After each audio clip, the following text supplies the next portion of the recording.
कबीर एक पढ़ा लिखा नौजवान था। डिग्रियां थीं, सपने थे, मगर नौकरी नहीं थी। हर सुबह वही सिलसिला, फॉर्म भरना, इंटरव्यू देना और अंत में वही शब्द सुनना। एक दिन कबीर ने थककर अपनी माँ सुधा से कहा, माँ, लगता है मेरी डिग्री सिर्फ कागज का बोझ है। इससे अच्छा तो मैं समोसे ही बेच लेता। बेटा, वक़्त बुरा है, तू नहीं। पर कबीर जानता था, हर दिन उसकी माँ दूसरों के घर काम करके घर चला रही थी। कर्ज बढ़ता जा रहा था। घर की दीवारों में भी जैसे मायूसी उतर आई थी। कबीर की जिंदगी में दो ही रोशनियां थीं, उसकी माँ और अनाया। अनाया की मुस्कान देखकर उसे लगता था कि दुनिया अभी पूरी तरह अंधेरी नहीं हुई है।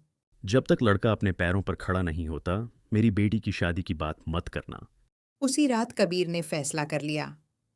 अगली सुबह उसने गली के कोने पर एक छोटी सी अंडा चाय की टपरी मन लगा ली। पहले दिन लोग हंसे, दूसरे दिन ताने मारे, तीसरे दिन बस दो ग्राहक आए। कबीर को शर्म भी आई, लेकिन उसने हार नहीं मानी। एक शाम कबीर ने देखा, एक काला पक्षी तार में उलझकर जमीन पर गिरा पड़ा था। लोग उसे देखकर आगे बढ़ गए, लेकिन कबीर रुका।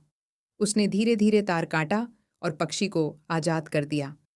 पक्षी कुछ पल उसे देखता रहा और फिर आसमान में उड़ गया। कबीर मुस्कुराया और दुकान पर लौट आया।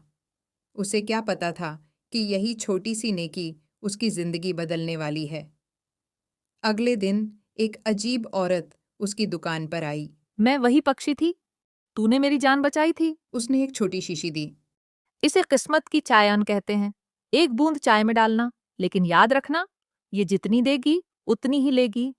कबीर ने हंसकर शीशी रख ली। उसे लगा कोई पागल औरत है। उसी शाम मजाक में कबीर ने शीशी से एक बूंद चाय में डाल दी।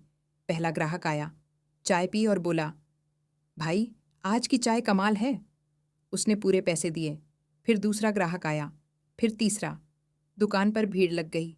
लोग कहने लगे, कबीर की चाय में कुछ बात है। पैसा आने लगा, कर्ज उतरने लगा। कबीर खुश था। एक दिन कबीर ने वही चाय अनाया के पिता महेंद्र चौधरी को पिला दी। एक घूंट और उनका दिल बदल गया। हाँ, शादी कर लो। कबीर को सब कुछ मिल गया, पैसा। Comment for part 2।